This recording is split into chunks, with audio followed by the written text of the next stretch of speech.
Have you ever noticed how some lives make headlines while others die unnoticed?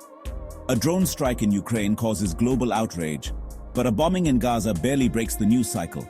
This isn't mere coincidence. It is necropolitics, the exercise of state power to decide who lives, who dies, and whose death doesn't matter. Coined by Cameroonian historian Achille Mbembe in 2003, necropolitics explores how modern states use political power to designate certain populations as expendable. Unlike biopolitics, which governs life, necropolitics governs death, deciding whose suffering can be ignored and whose deaths are not grieved. Michel Foucault's idea of biopolitics described how modern states manage life through health, sanitation, and population control.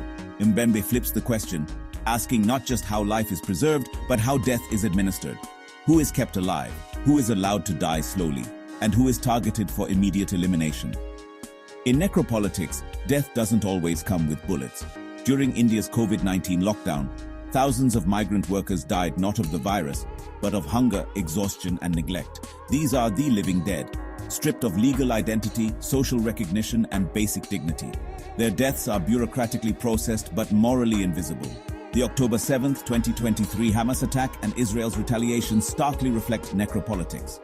Entire families killed, children dismissed as collateral damage, and civilian homes turned to rubble. Here, lives are not lost. They are calculated, framed as security strategy, not tragedy. Necropolitics thrives when death is repackaged as national interest. Italian philosopher Giorgio Agamben's state of exception describes when law suspends itself to preserve the state.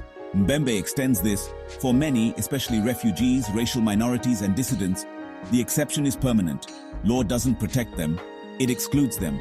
In India, necropolitics shows in everyday policy, from caste-based exclusion and vigilante violence to the criminalization of dissent. Dalits, Adivasis, and the urban poor often live and die in legal gray zones. Think of custodial deaths, targeted evictions, or how digital surveillance suppresses entire communities. Globally, necropolitics is amplified by militarized borders, statelessness, and war economies.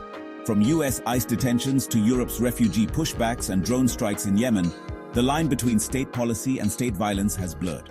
Governments subcontract death through militias, prisons, and private security agencies.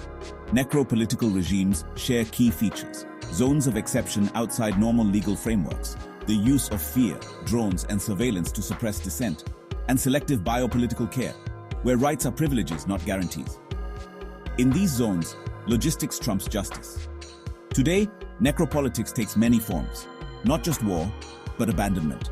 From denying healthcare to the undocumented, to using biometric databases to target minorities, state policy becomes a method of exclusion. These deaths are not accidental, they are designed into the system. Countering necropolitics requires reasserting constitutional morality. Universal access to healthcare, education, and justice must be non-negotiable. Civil society must demand accountability when the law is misused to silence, displace, or erase vulnerable groups. To dismantle necropolitics, states must move from the logic of war to the logic of care, ensuring life is not merely biological survival, but social, political, and moral existence. In the end, who we let die speaks volumes about who we truly are. Necropolitics isn't a theory of despair. It's a call to reckon with the moral foundations of governance. In a democracy, no life should be disposable, and no death should be invisible.